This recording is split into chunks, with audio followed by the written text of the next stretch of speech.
En mai 2023, j'ai quitté mon job pour me lancer en tant que freelance développeur et formateur. Cela fait plus d'une année que je vends mes services en développement web et mobile et que je dispense des formations. Peut-être que toi aussi tu souhaites te lancer. Dans cette vidéo, je souhaite te partager un retour d'expérience. Mon retour d'expérience sur ces une année et plus. Je vais te partager les pires erreurs que j'ai fait, les difficultés auxquelles j'ai été confronté, mais également je vais te parler des leçons que j'en ai tirées avant de te parler de mes succès. Commençons déjà par les erreurs.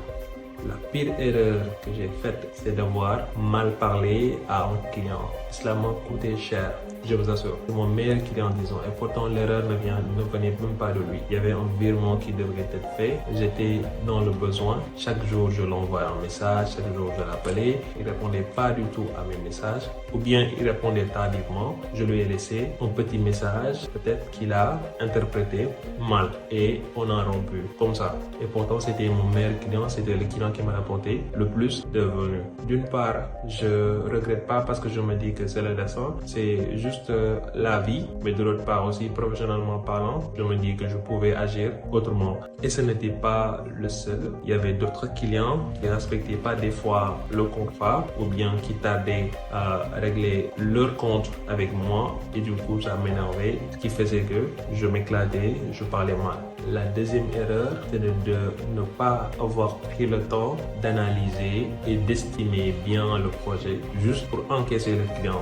Je vous assure, parce que souvent aujourd'hui, quand un client ou bien un prospect vient vous rencontrer pour vous dire qu'il va réaliser un projet, tout ce que vous voulez, c'est débuter le projet et obtenir votre avance de base. Et maintenant, si vous êtes trop motivé par l'argent, juste pour obtenir une avance, vous allez écrire une offre de et l'envoyer au client sans pour autant faire une analyse. Peut-être que vous avez sous-estimé le projet et là vous vous rendez compte que c'était un projet de 4 mois. Pour un projet que vous avez estimé à 2 mois, vous êtes carrément dans le chaos.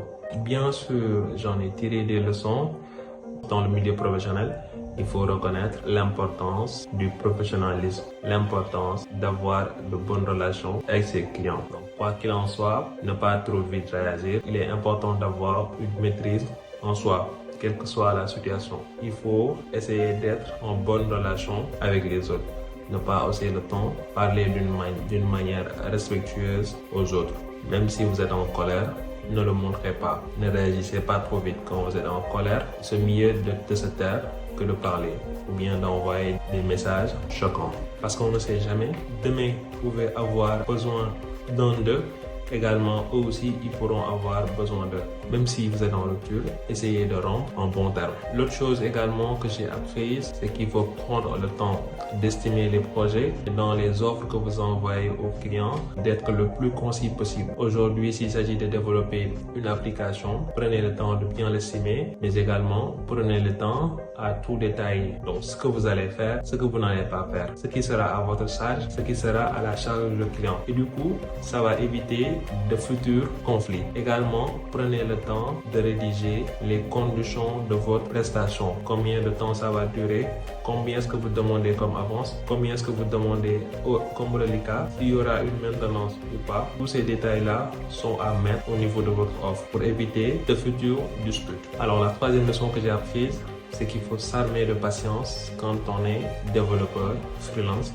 Ce n'est pas parce qu'on a commencé un projet qu'on a terminé le projet qu'on doit recevoir tout de suite notre reliquat ou bien qu'un client nous doit une somme qui doit nous faire le virement tout de suite. Donc il faut s'armer de patience. Il y aura des clients toujours qui ne seront pas prêts à vous payer. Peut-être qu'ils sont dans d'autres trucs. Il faut essayer d'avoir en tout cas de l'empathie, s'armer de patience. Se mettre dans la tête qu'à la fin du projet, il se pourrait que le contrat ne soit pas respecté, que le virement ne se fait pas. Et du coup, si vous avez ça en tête, cela va vous pousser à passer à autre chose, se concentrer sur d'autres clients en attendant. Et au moment où le virement arrive peut-être, ce sera le meilleur moment, je dirais, parce que vous ne vous y attendez pas. Donc, il est très important de s'armer de patience dans toutes choses, ainsi qu'en freelancing. Et la dernière leçon, c'est qu'il ne sert à rien de courir derrière les clients. Ça ne sert à rien de courir derrière le client.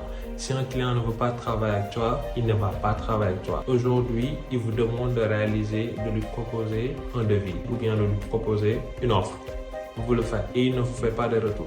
Ça ne sert à rien de courir derrière le client pour lui forcer à valider. Parce que quand même, si vous l'envoyez trop de messages ou bien si vous l'appelez tous les jours pour qu'il valide votre devis ou bien votre offre, cela donne des sentiments de doute. C'est comme si vous lui envoyez un message que je suis dépendant. J'aimerais que vous validez ce projet-là. Et ce message-là, c'est un message qui renvoie un signal négatif de votre part. Donc, il est très important de ne pas courir derrière le client. Si aujourd'hui, un client vous demande de lui faire un devis, faites-lui un devis et passez à autre chose. Pas la peine de revenir. S'il a besoin d'un site web, faites ce que vous avez à faire et passez à autre chose. S'il revient, c'est parce qu'il est intéressé.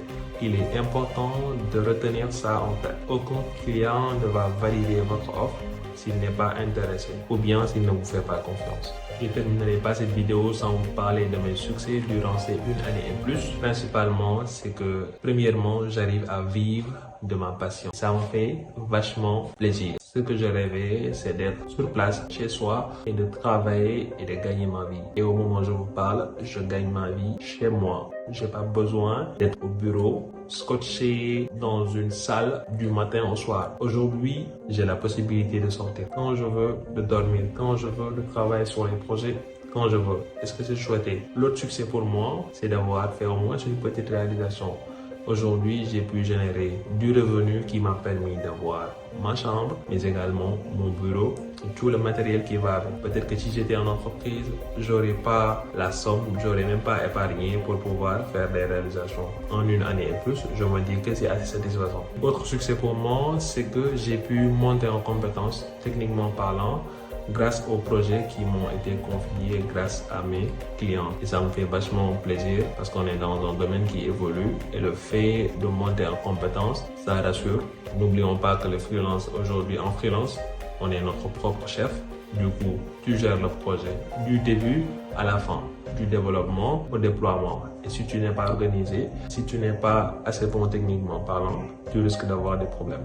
L'autre succès pour moi, c'est que j'ai gagné en maturité. Parce que n'oublions pas, être freelance, c'est savoir se vendre, savoir communiquer, savoir négocier avec des clients. Et sur ce plan-là, dans le côté soft skills, je me dis que j'ai évolué bien en maturité. Également, j'ai gagné en confiance en soi, en empathie, mais également en maîtrise de soi, surtout. Et le dernier succès dont j'aimerais vous parler, c'est que j'ai pu satisfaire des clients. Mes clients sont satisfaits de mon travail et ça me fait vachement plaisir. Ça fait un plaisir énorme de recevoir des messages positifs, des remerciements de la part d'un client. De se rendre compte qu'on a rendu heureux un client. Ça fait vraiment plaisir. Et voilà, c'était le bilan de ma première année en freelance. C'était une période marquée de hauts et de bas, mais franchement, je ne regrette rien parce que j'ai beaucoup appris. J'ai pris en maturité, j'ai évolué professionnellement parlant. Cela m'a permis également de découvrir le sens de la liberté que je n'aurais jamais ressenti, peut-être si j'étais toujours en entreprise. J'espère que cette vidéo t'a plu. Je t'invite à laisser un commentaire si tu as des questions. J'espère que cette vidéo te servira de piste pour éviter certaines erreurs, mais également avoir une idée de freelancing, savoir les hauts et les bas, pour savoir également si c'est fait pour vous ou pas. Alors j'ai une surprise pour toi. Si tu es développeur débutant, ou bien tu es en apprentissage, ou bien tu es en entreprise et que tu souhaiterais te lancer dans le domaine du freelance, je t'invite à rejoindre mon canal Telegram dans lequel je partage du contenu, des retours d'expérience, des astuces pratiques, mais également des conseils. N'hésite pas aussi à te lancer et à atteindre tes objectifs. Pour rejoindre le canal, il vous suffit de cliquer sur le lien dans la description. On se donne rendez-vous pour une nouvelle vidéo car j'ai beaucoup d'autres choses à vous raconter. À très bientôt et n'oubliez pas, soyez libre.